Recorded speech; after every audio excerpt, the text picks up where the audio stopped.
Hey everyone, Miss Garde here. I wanted to go over a couple more problems that we have been working on in the classroom and give you some examples. As you can see, this is one we worked on today in class, and so I wanted to show you a couple of how I'm showing the students in class how to work this. The biggest issue I have came across is students are automatically assuming what the question is asking. For example, for this section, write an expression to find the total area. The students were just finding the total area. So they were just giving me what the final answer would be. And so the question would be marked wrong because that's not what the question is asking.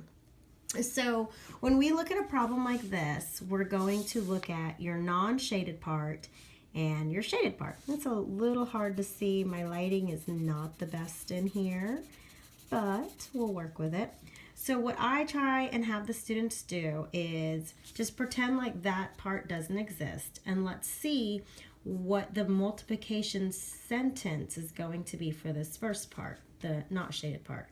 So we've got 2 blocks there, and then we count across 1, 2, 3, 4, 5, 6, 7, and 7 across there.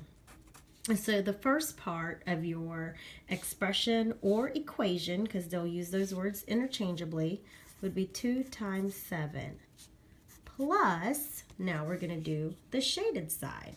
As you can see, we've got 1 row, and then of course that's going to be 7 since it's the same size, but we can count it just to double check. 1, 2, 3, 4, 5, 6, 7. 1 times 7. And that would be your equation. And sometimes you're going to see parentheses around it because, as you know, with your order of operation, you're going to do the multiplication part first, which in this case will be in parentheses. And you may see these two numbers interchangeably. So it might be 7 times 2 plus 7 times 1. But the main portion is making sure that you have these numbers and you're using the correct signs. You have times because you're using multiplication for this array, and then you're adding the non-shaded and the shaded part.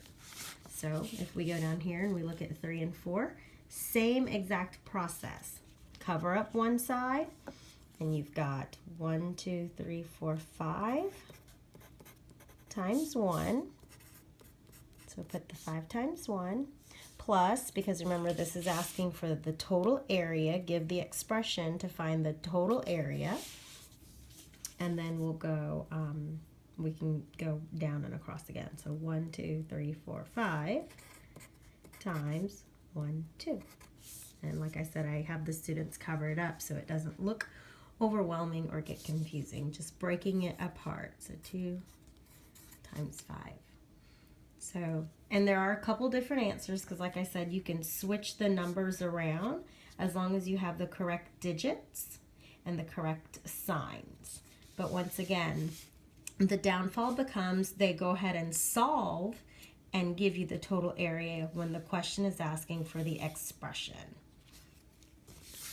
When we flip on this side is going to ask what is the total area.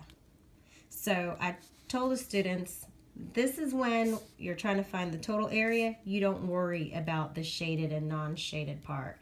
This is where you can count all the blocks if you wanted to, or you can just do your multiplication sentence, 1, 2, 3, 4 times 1, 2, 3, 4, 5, 6, 7, 8, 9 times 9. And so they can write and have their total area to be 36. For one like this, they can do the multiplication sentence by dividing it up into 2 sections and adding it, or they can just count all the blocks because for one like this, since it has the blocks in there, it's probably just the easiest for them to count. So 1, 2, 3, 4, 5, 6, 7, 8, 9, 10, 11, 12, 13, 14, 15, 16, 17, 18. All right, so I hope this video helps you guys out. As always, if you have any questions, feel free to shoot me a message. Thanks, guys. Bye.